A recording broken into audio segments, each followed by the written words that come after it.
Welcome to Native Talk Arizona, Native Health's Native American Cultural Affairs program, presented by Native Health and KRDP 90.7 FM. I'm Susan Levy.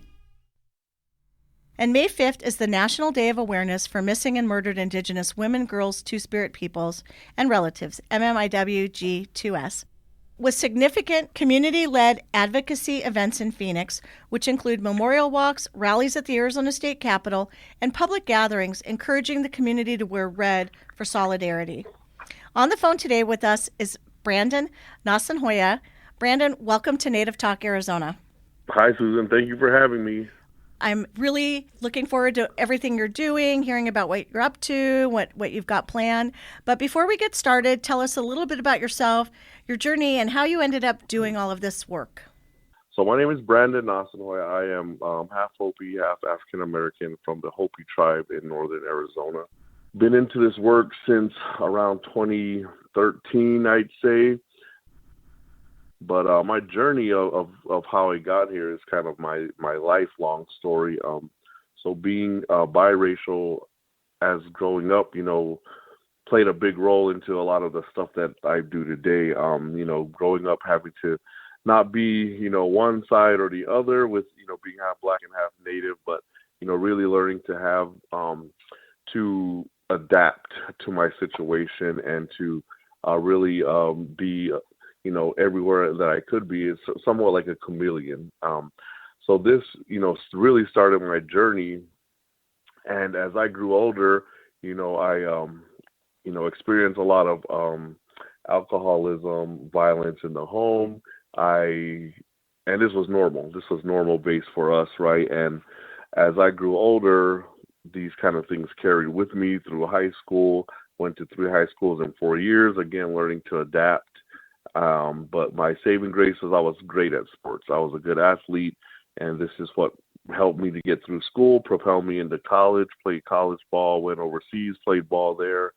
And upon coming back, kind of got into the fast life, if you will, out in the streets, dealing with not the best people, but learning to, again, adapt, be in different situations. And, this is where I got a taste of the other side of the law, right? And upon coming back, I became a personal bodyguard. And all these little stories and little clips that I'm sharing are going to, I guess, play into where I'm at today. So you kind of have to follow along, right? But so yeah, as I playing sports, being a chameleon, doing these different things with, my life, coming back, being a bodyguard, executive protection. I guarded major people, CEOs of big companies, did stuff for the Arizona Cardinals.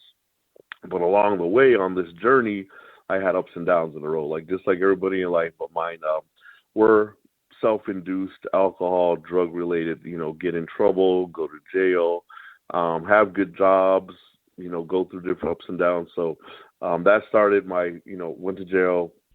And again, I was in jail, and I'm like, this isn't the life I want. This is where I started making a change mentally, internally. Now this is around, I'd say, 2007, 2008. Along the way, I meet a wonderful woman who eventually became my wife, helped to really change some things in my life, made me focus on what I needed to do, how I needed to become a better person, a better man. And that's kind of where things changed, because she was doing work with victims around the country because she had worked for the Department of Interior.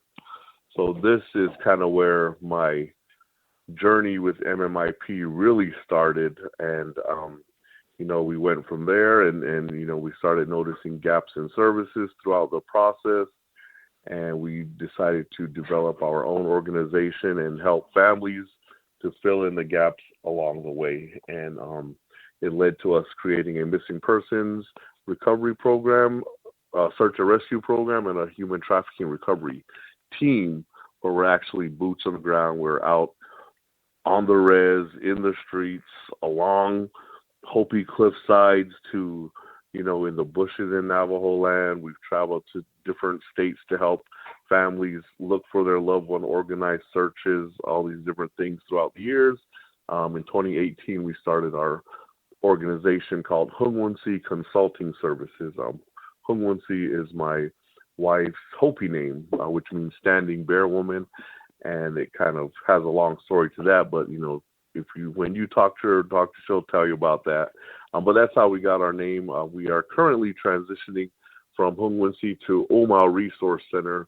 We also have a youth empowerment program where we talk with the youth about sports, but not only do we do sports and training and skills and agility, but in those camps that we run, we talk about teen dating violence, sexual assault, what to do, all these different topics is what we talk about, how to treat our women better, MMIP awareness.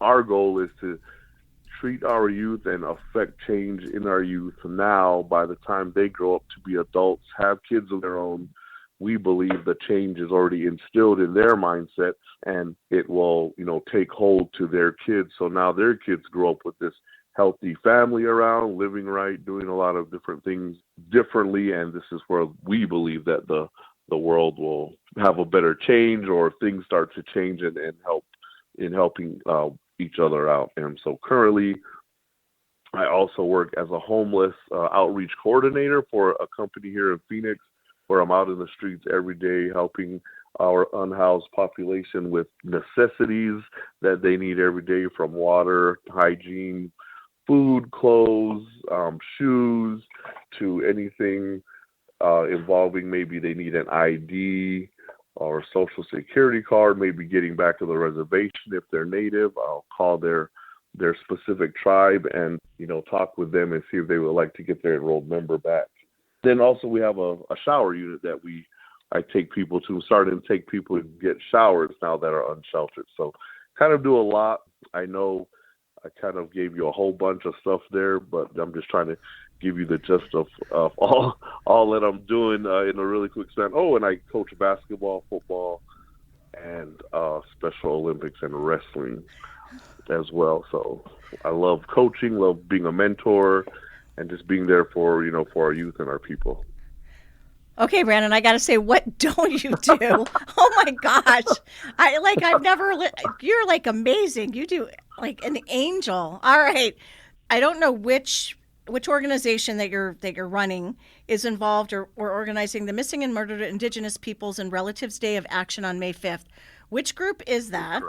That would be under the Omau Resource Center. So Hungwunsi is transitioning to Omau Resource Center. We're making a slow transition, kind of moving everything over to this side because it's a nonprofit. Omau will be a nonprofit organization. Okay. So every year since, I believe, 2017, 2018, we started doing the annual State Awareness Day at the Capitol, really just to bring awareness to the people around the state about the topic of MMIP. But yeah, that's who is actually running and planning the MMIP Awareness Day on May 5th at the state capitol is Omau Resource Center, and I am coordinating that event as well, along with a few other coordinator board members that we have on working with that. So on that day, so it's I believe this year it's Tuesday, May 5th, correct? Correct. Okay, and what time is that event going to be? Yeah, that is from 4 to 8 p.m. Okay. On Tuesday at the Wesley Bowl and Plaza. So we've traditionally held it on the House lawn or the Senate lawn. This year, since it's kind of during work hours, they want us to be a little away. So the Wesley Bowl and Plaza is just, I guess, to the east of the Capitol, and it's in the little bowl type thing right there. So that's where everyone will gather.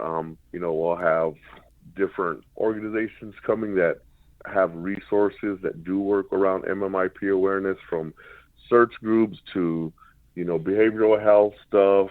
We'll have people with signs and flyers showing their loved ones.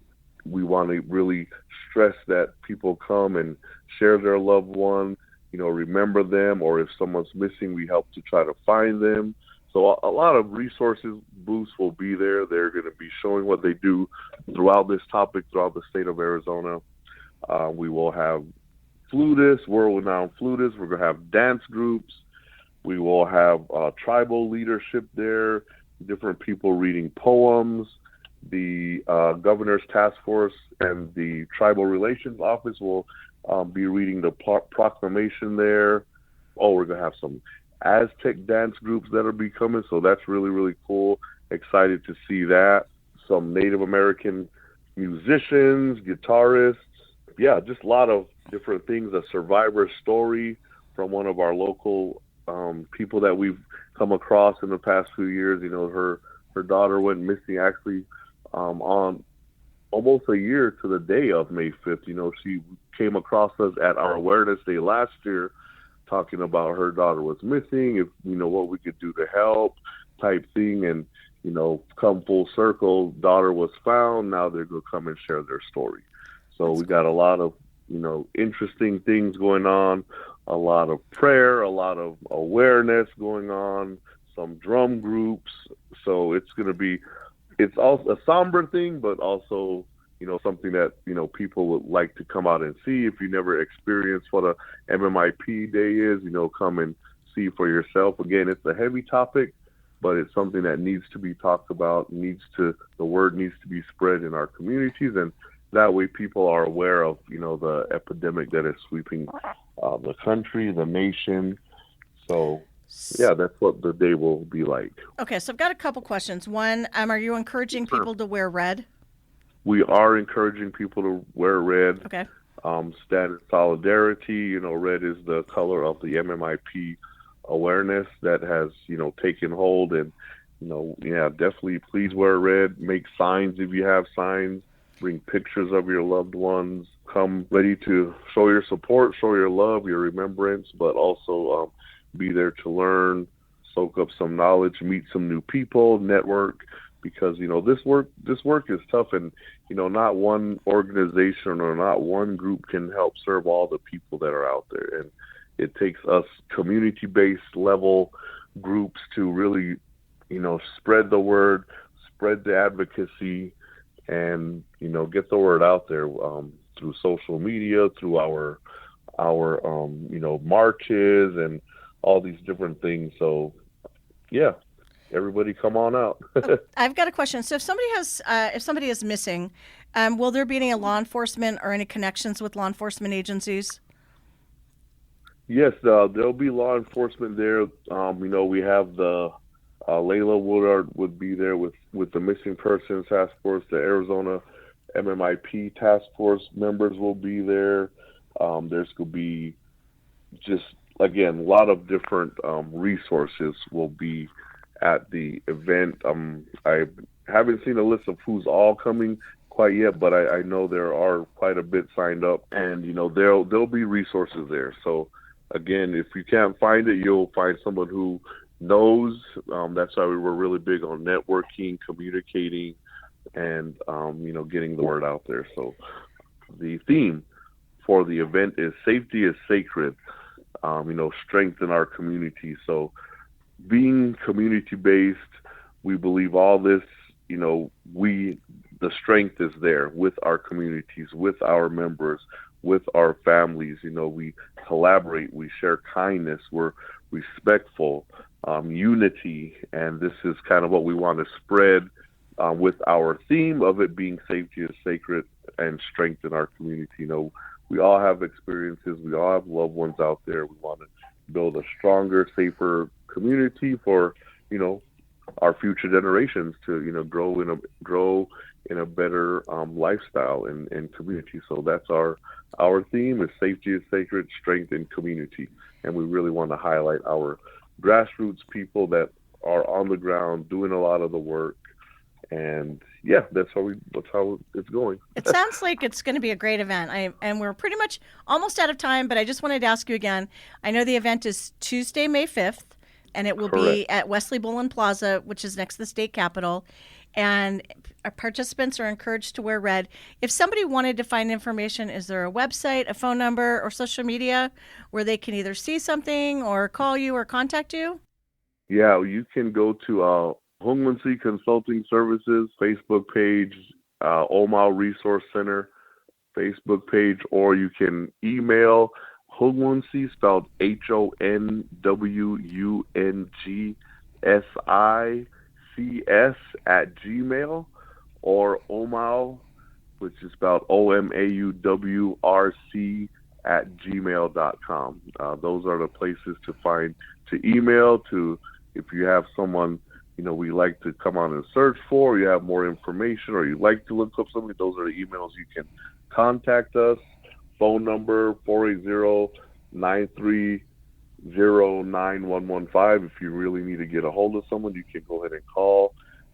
We also have our information on the Facebook pages, so yeah, check it out. And we hope to see you all May 5th, Wesley Bowling Plaza at 4 to 8 p.m.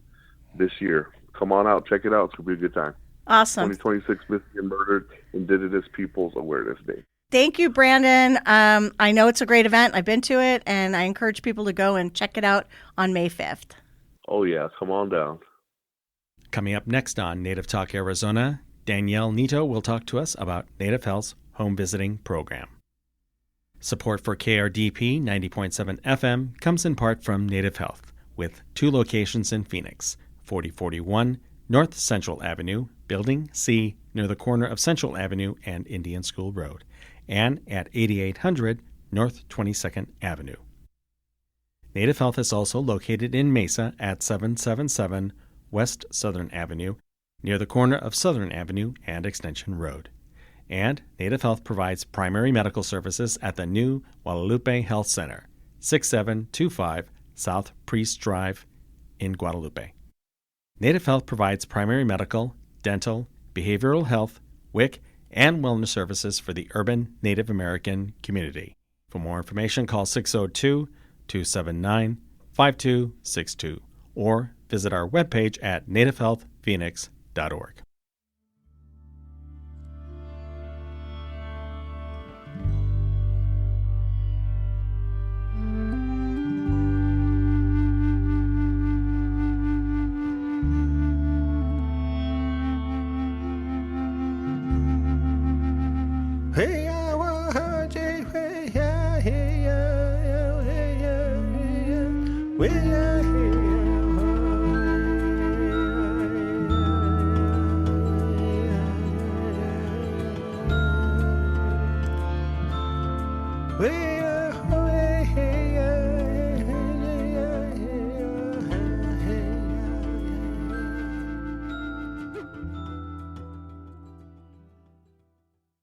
Welcome back to Native Talk Arizona, Native Health's Native American Cultural Affairs program, presented by Native Health and KRDP 90.7 FM. I'm Susan Levy, and today in the studio we have Danielle Nieto, and she runs one of Native Health's home visiting programs, which is the one that goes for children up to age 5. We also have Health Start, which she does not work with, which is birth to 2. I thought I'd preface it with that. And the program that she's with provides, they have trained staff that provides education, support, health screenings in the home, and they focus on improving maternal child health and school readiness.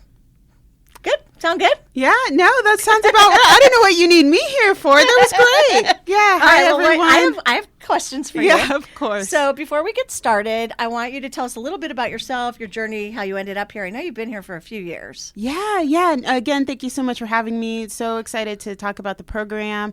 How Susan mentioned, I'm Danielle Nieto. I'm the Maternal Child Health Coordinator for Native Health. Been here for about 3.5 years, overseeing our tribal home visiting program that does work with families ages birth to 5, but have been in health and human services for 25 years. So just really excited to bring my experience and my passion for supporting families to Native Health. And you do some really awesome stuff. I have to say, you did Giggles in Water or something. I don't remember what it was called a couple weeks ago. Yeah. And I heard such amazing feedback from the community about that. We did, yeah. So that was our Water, Wiggles, and Giggles group connection over at Mesa Riverview, the splash pad. It's great. Families highly suggest you check it out. But it's part of our monthly series, our monthly group connection series. Every month we do a different activity to bring the families and the kiddos together to have a really good time. But of course, because we are a program that's supporting kindergarten readiness and school readiness and child development, something's always built in: a fine motor, gross motor, a nutritious snack. But this particular event, it's getting close to summer, and so we really wanted to focus on water safety. So we threw that element in there too.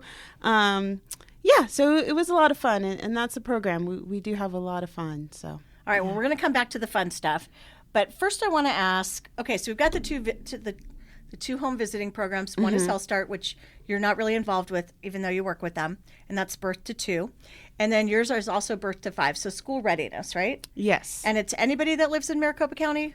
Yep. Any families that have children birth to 5 can enroll into our program. It's really that simple and straightforward. Okay, so why should somebody use home visiting? Like, is it that you're stressed, or you need extra support, or you just want to know more about parenting? Sure. So, parenting definitely is a journey in of itself. My son is currently 24, and I'm a mother for a 24-year-old for the first time, right? But I know that when he was like 2 or 3 or 4, it would have been nice to have some additional support, some regardless of whether or not, you have your partner or your family there with you, but really just someone that understands child development and supporting you and them along the way and getting ready for school. And so it really does act like that additional layer of support that we need as families. So what kind of activities do you do to prepare them for school? Is this kind of like rote memorization or colors or lines, or is this something more like in the home, like you should be reading to your child every night, you should have nutritious snacks? Sure. So I'm glad you asked that question because we do all of that. So in our home visiting program, we utilize the Parents as Teachers curriculum. It is a worldwide, well-known the word I forgot, curriculum that's utilized by early childhood educators for the last 50 years.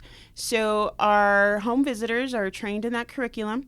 They meet with the families anywhere from 1 to 3 times a month and do a lesson around, the child's development and what what the parents want to work on with the child, whether it's language and literacy, speech development, gross motor, fine motor skills, nutrition. So that's the home visit. The home visitors are going into the home, providing that education for the parents and for the child at the same time.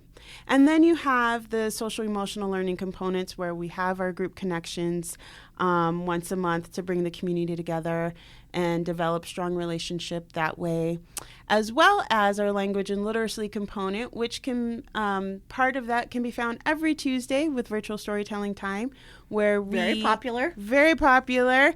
We started that initiative 2 years ago. Has a way to uplift Indigenous stories, as well as bridge our cultural tradition of storytelling along with the digital, technology of today. And so every Tuesday at 10, you can tune in, and the participants also get a book. They get entered into a raffle to win the book that we've read that particular Tuesday. So it's been a lot of fun.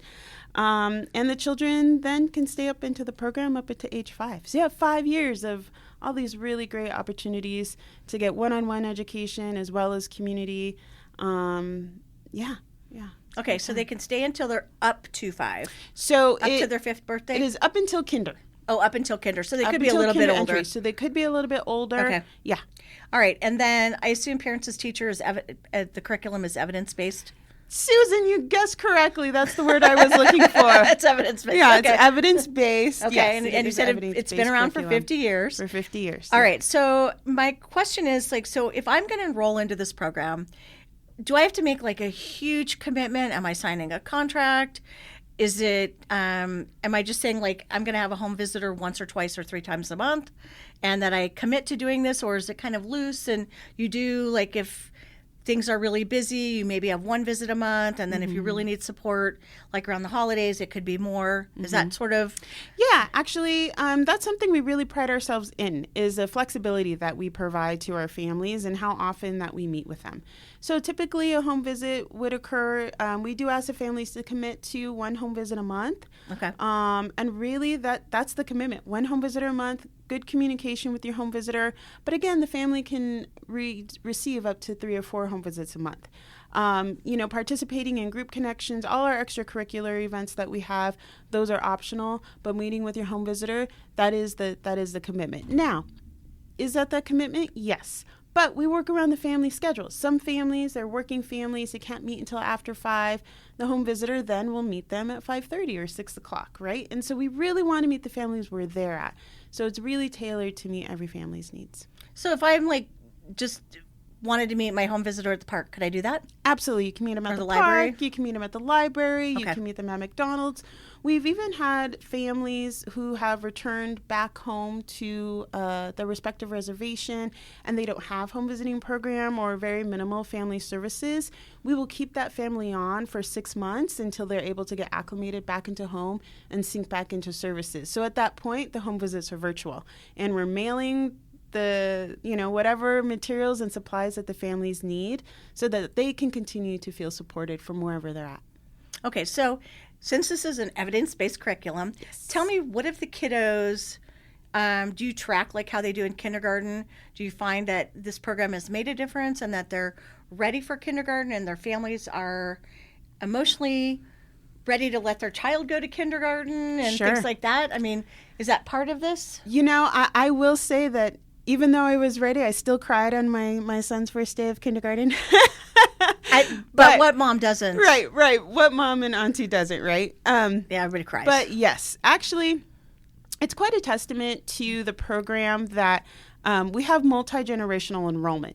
So, for example, one of our home visitors, she's been with us for 6 years. She had a family that enrolled when kiddo was born. And he is now entering first grade. They enrolled their 2 other children.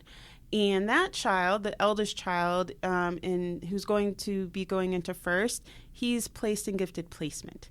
And so we see that happen a lot because the focus really is working on language and literacy development and getting that child ready. Now, if the child does have needs, because we do also provide child health care screenings, we do the ASQ screenings, the Piccolo screening, if you guys are familiar. If not, I can dive into that. But really just tracking child development milestones along the way. And so if a child is presenting perhaps with a language delay and mom and dad want some additional support for that, we can make that connection to early intervention services and get that family connected with those.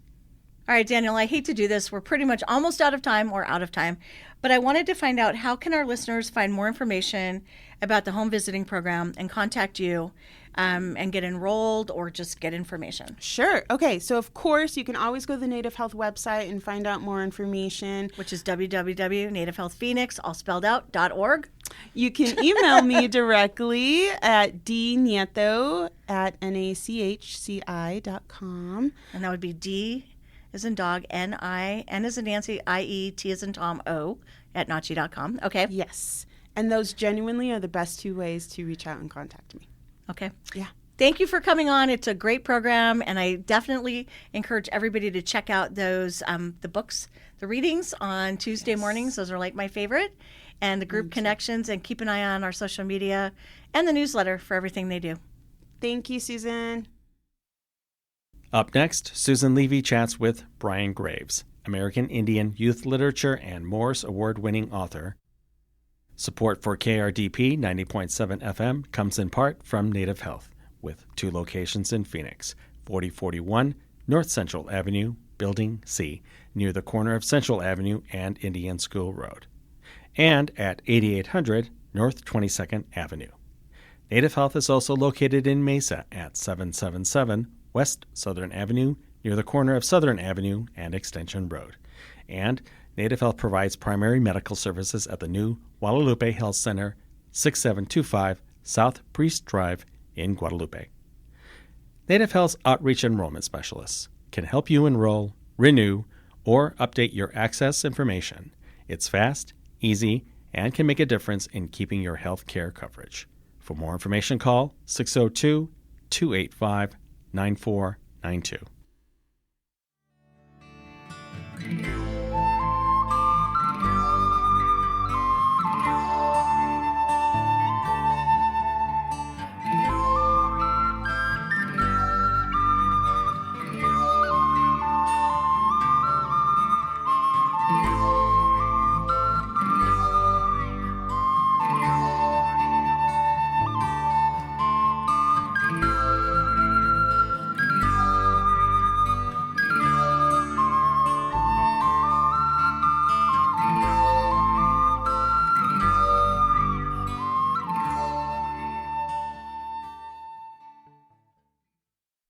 Welcome back to Native Talk Arizona, Native Health's Native American Cultural Affairs program, presented by Native Health and KRDP 90.7 FM. I'm Susan Levy, and Byron Graves is the American Indian Youth Literature and Morris Award winner, author of Resbal. He has a new novel coming out in June called Medicine Wheels. Byron, welcome to Native Talk Arizona. Hey, thank you so much for having me. It's a pleasure. I am so excited. I can't wait to hear more. So before we get started, tell us about yourself, your journey, and how did you get interested in writing? Yeah, it was kind of a wide variety of things. When I go visit high schools, I share this story a lot about trying things until you find something that you love or that you're great at.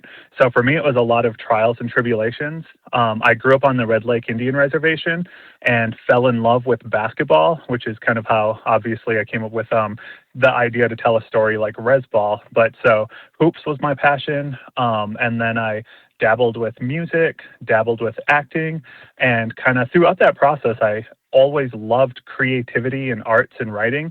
And one day I sat down and thought I would give writing a shot and just kind of got the bug and just fell in love with that incremental growth and seeing myself get a little bit better every year. And that's kind of the journey in a nutshell. That is pretty awesome. One, and I totally agree. And I think people often don't think about like finding the thing that they're passionate about and good at. Because everybody obviously has a talent. So I think that's a great message. All right, so let's talk about your debut novel, Resbal. Mm-hmm. Tell us a little bit, what is the story? How'd you come up with the story? I mentioned it a little bit. And tell us more about that. Yeah, so it's a story about a young boy named Trey who's entering his sophomore season of high school, and on his reservation, basketball is the biggest thing, and just that the hoop dreams and that Resbal culture, and unfortunately, as the book begins, you find out that he lost his brother, who was a couple of years older than him, who was the biggest basketball star that reservation had ever seen. And so Trey is trying to follow in the footstep of his brother. He's trying to join this basketball team of a bunch of tightly knit seniors. So he's kind of the awkward oddball out. He's shifting from being like a video game playing, comic book reading kid into being thrust into the spotlight. I compare it a lot to kind of going overnight from Peter Parker into Spider-Man. So he has a spotlight on him. He wants to honor his brother. It's a story about dealing with grief and working through that process, both as an individual, as a family, as a community, and how something like basketball can be healing throughout that process and this beautiful distraction that can bring people together. So how long did it take you to write Resbal? Was it like a fast process, or did this take you years? In some ways, I would say it took me my entire life because almost everything in it, there's some, facet or aspect of my life or someone close to me that I kind of made this amalgamation of all these different experiences. But sitting down at the computer, it probably took me about a year from, hey, here's page 1 to that end page. And then the process when I was lucky enough to end up working with Cynthia Leidig-Smith and Rosemary Brosnan at a Heart Drum imprint of HarperCollins, they helped me for about another year, really sharpen what I was trying to say, focus what I was trying to say. They saw my shared vision, and they, with their experience and knowledge and their brilliant thought process, really helped me fine-tune the story I had tried to tell by myself. So 2 years. We'll say 2. All right. So what do you want people to take away from Resbal? It's fun. So if it's a high school kid reading it, the basketball action is fast-paced. It's a story about overcoming your insecurities and your anxieties and kind of throwing yourself out there. It's a story of just getting back up. They say fall 9 times, get up 10. I'm also a big believer in win or learn, never lose. So as you follow this character, you're kind of cheering him on, but hopefully also inspired. And that's a perfect message for young adults, right? Just finding themselves and putting themselves out there and trying different things and being persistent. Yeah, persistence, discipline, but also coupling that discipline with fun and passion. I think that's the key to seeing something all the way through. So, Byron, you mentioned a couple minutes ago that your book was picked up by Heart Drum, correct? Correct. Okay. Is it just for Native authors, or it's a division, you said, of HarperCollins? And I know we've heard that before, but is that what it is? I'm not familiar with just Heart Drum. The way that I've seen it explained in a nutshell is, I've said nutshell twice now, 3 times. I would say that it's an Indigenous-focused imprint. Okay. So not just the authors, but it's also the stories as well. The stories, the authors, the artists who do the book covers, Okay. kind of all in all, holistically, it's all Indigenous, all inclusive of that community. Okay. So it's beautiful to see that out there. It's really helped kind of spark this renaissance of Indigenous literature after a history of being kind of underrepresented in literature. Okay. So it's all Indigenous, the authors, artists, and stories. All right. So got that. And it's a division of HarperCollins. And if somebody wanted to find your book on there, would they search Heart Drum, or would they search HarperCollins, or would they just look at the book Resball? Yeah, any of the above would work. If you punch into any search engine, Resball, Byron Graves coupled with that really helps. Going to HarperCollins, you can punch it in. If you go to byrongraves.com, I have it available on there. So there's a wide variety of ways to hunt it down. All right. So tell me about the award that you won. What is it? And I'm sure it was quite an honor. I don't know how to say this without sounding like Kanye West, but which one? Okay, let's talk about all of them. So I have the American Indian Youth Literature and the Morris Award. Yep. Are there more than that? I recently won the Sequoia Award. Okay. I won the Colorado Book Award for 2025 Best Young Adult. Wow. So there's a few. Honored and humbled every single time, don't get me wrong. That is It's awesome. been surreal. Yeah, so the William C. Morris Award is voted on by the American Library Association, and it's an award given to the best debut book for young adult. Oh my gosh, that's quite an honor. Librarians, that's a big deal. They read a lot of books. Yeah. Right. They know what they're doing. More than I do, for sure. That's amazing. All right, so you have another book coming out, Medicine Wheels. What is that one about? That one is about a kid named Bryce who is going through a really, really challenging summer. His world kind of gets turned upside down. He ends up returning to the res where he grew up on. It's a story of reconnection with his childhood friends and his family and grandparents. It's also a story of falling in love with a passion. So this kid ends up reluctantly getting on a skateboard because all of his best friends are always at the skate park. And then skateboarding becomes his escape. It becomes something to help him through this summer. He's finding a newfound confidence in, learning new tricks. And it really just is something that helps him out tremendously. All right, and that's coming out, you said, I think June 2nd, correct, this year? Yeah, June 2nd. It's an inversion of Resball. I wanted to have a cousin, if you will, of Resball. So it's still young adult. It's still Indigenous focused. It still has sports to it. But to me, skateboarding's like the flip side of being like a basketball or football star. You don't have a gymnasium full of people cheering you on. You're not getting pats on the back from teachers or people in your community, but you're still doing this really challenging, hard, amazing sport. So I wanted to also have kind of that flip side instead of another jock story. I wanted it to be kind of a counterculture punk type of story, if you will. All right. So it seems like you really like young adult fiction, correct? That's really the genre that you stick to? So far, Resball kind of happened organically. I hadn't really overthought the genre when I initially started writing it, but then my book deal was for 2 young adult books. So I took what I learned from Resball, which was a lot, and pushed it out into Medicine Wheels. I'm currently working on one more. It's a lot of fun. I feel like it keeps me young. I get to revisit those high school years, even though I get called Unc by everybody nowadays. But we'll see if I ever shift genres. But right now, I'm just really still trying to become a better young adult author. Well, I think that's a super important genre. Kids that age really need the support, the passion, and reading things that resonate with them. So you said you're doing a 3rd book. Are you allowed to even talk about what that is or kind of the idea? You know what? I am not sure. So, okay. But okay. I will say it is the scariest thing I've ever written. Putting my entire heart and soul, bearing everything, sharing everything to the fullest extent.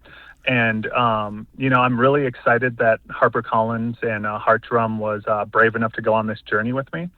And it's not a sports book, but it has a lot of still action and a lot of the same kind of principles that you see in my other sports books. I know that you were talking about Cynthia and some other people that had helped you. Is it really hard to write something and then have your editors or people help you kind of go through it and edit it? I don't know. I guess if I was writing something and somebody came back and said, well, I don't really like this part, or can you change this, or stay in your lane? Like, is that easy? Is that hard to take that criticism or constructive criticism? Right. That's a great question. So for me, when I was talking about, and I don't ever want to sound like Al Bundy talking about the 4 touchdowns he scored in high school, but I do bring up that my high school sports experience heavily influenced the rest of my life. And so what I mean by that was when I played basketball, I learned to be coachable. And if a coach was showing me a better way to do something, I listened and I learned and I adapted. So I carried that with me into my writing life. So when somebody who's more experienced than me, has done a lot more than me, knows a lot more than me, is giving me some constructive criticism and feedback, I really take it to heart and I don't doubt it. I just roll with it and say, hey, you know what? I bet they're correct. And I go and do my absolute best to utilize that feedback. And I think it's this beautiful marriage of different minds coming together and improving something. So I'm all for it. I really don't like sugarcoating, and I don't like people who are yes people. I want you to tell me how I can improve something. You know what I mean? Like a pat on the back is nice, but it's not going to help me get better. But showing me some different way to do something I love. So I welcome it. Okay, so I know that, the books that you've done, and it sounds like the third one that you're writing, are kind of like male-focused. I know they're for both females and males. Do you ever see yourself doing like a young adult book for women, for young girls or teen girls? I think that for me, I really try to write my experiences and things that are from my own heart. So I can't imagine like spilling over into something that I haven't experienced personally, if that makes sense. Yep. But I'm sure your books obviously appeal to everybody. I mean, the further along that I get with writing, the more I add different types of characters and embolden and bring more spotlight to those characters so that I don't just have one-dimensional personalities or that I don't just have one type of person in the book. One of my like mini regrets with Resball is that I didn't get more screen time, if you will, for some of the female characters that I think are some people's favorite characters. With my next book, alluding to it, my one that I'm working on right now, it's a non-binary character, and they're two-spirit. So that's probably as close as I would get to writing from, a different background, if you will. What do you like to read? Or who are your favorite authors? So for me, when I read, it's actually nowadays when I read, I'm trying to find things that are similar in nature, in some way to what I'm working on or what I want to work on. So I read a lot of books by other similar authors like Brian Young or like a Jen Ferguson, those type of authors, Cynthia Leidig-Smith. When I pick up their books, Eric Gansworth, I see a lot of things that I'm like, oh, I love the way they do that, or I love the voice in this, I love the timing or pacing. So I read more so to like study. I wish I had a like way to freeze time and I could just read more for pleasure and fun and not have reader eyes or writer eyes, if you will. I'm always analyzing, trying to steal like an artist. Okay, so what inspired you when you were young, or who, to become a writer? I mean, you talked about it a little bit at the beginning of the interview, but was there anything like one event or just something you're interested in? The biggest reason that I feel like I ended up being creative and wanting to write was my amazing, wonderful mother, Victoria. She would, instead of reading me bedtime books at night to put me to sleep, she would make them up as she went along. And so I was watching her when I was 3 years old, 4 years old, just conjure these incredible, fun, exciting, funny stories. And then one day I thought I had better ideas. So I started to interject and say, hey, what if we had this happen instead? And then I was like, what if we got some cameos? So I was asking if we could have the Smurfs, or if we could have like Scooby-Doo pop up. And she was like, dude, we don't have that kind of budget. What are you talking about? But one day she was finally like, why don't you tell your own stories? And she walked out. And I was like, that's a good idea. Maybe I will. That is great. What does she say now about your books? Oh, she's so supportive. She loves it. I think we both kind of saw the way she nurtured my creativity, the way she raised me, the way she always supported me. She always wanted me to feel like emboldened to be an individual or to think big or think creative. She loves Peter Pan, so she always would tell me, like, don't ever grow up, like, stay in Neverland. And it sounds kind of funny, but that kind of mindset helped me stay thinking of stories and ideas and whatever, you know what I mean? That is pretty awesome. I think a lot of times, yes, I would read books to my kids every night, and then I tried to make up stories. Obviously, not as good as your mom, but definitely trying different things and just things that I hope that they remember also.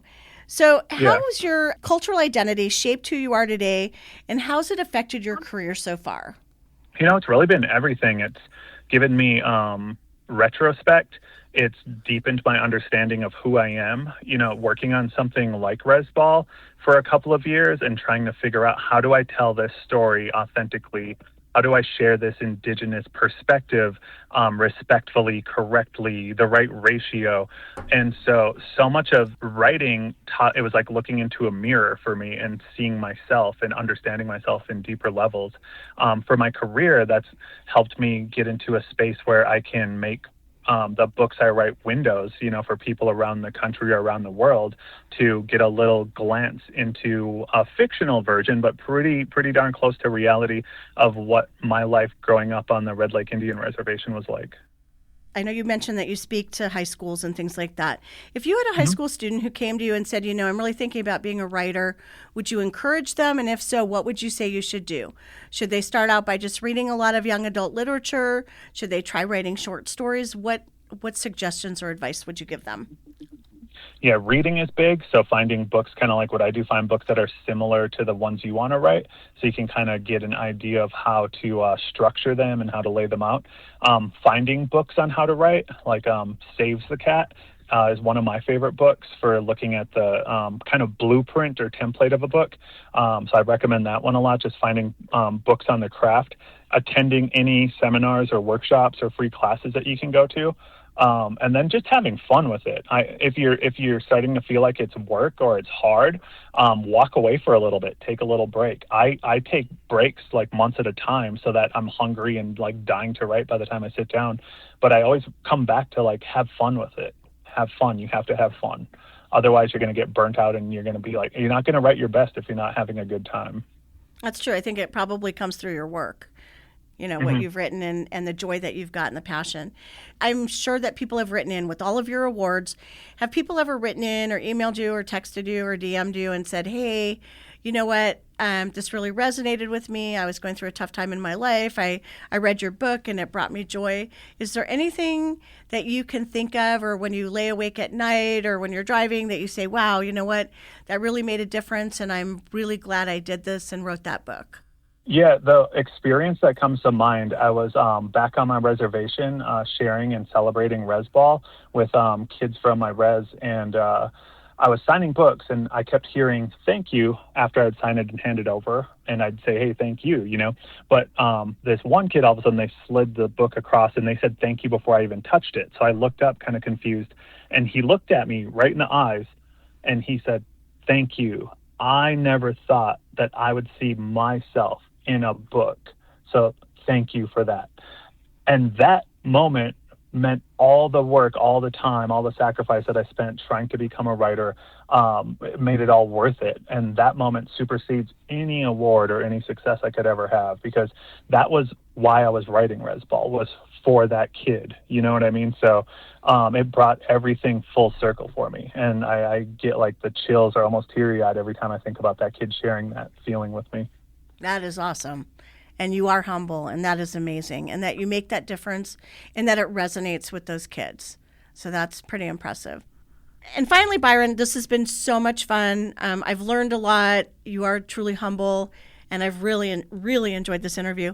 How can our listeners find more information about Resball and your new book that's coming out, I think, in June? I think I mentioned that a couple times. Medicine Wheels, and how can they contact you? Yeah, thanks again for having me. I had a wonderful time chatting with you today. You can find me at byrongraves.com. You can also, if you search Byron Graves' Linktree, that has anything and everything for getting a hold of me, contacting me. Medicine Wheels comes out June 2nd, and it's available for pre-order. I always nudge people to their favorite independent bookstores or an Indigenous-owned bookstore, and that's a quick Google search away from finding. Okay, and Resball can be found also at most booksellers now. I know that you've won all kinds of awards, and I encourage people, definitely individuals that are interested in the young adult genre, to check it out. And Byron, I got to say, one of my favorite interviews you've done. I'm just so impressed, and you do sound humble, and it's been a pleasure. Thank you. Thank you so much.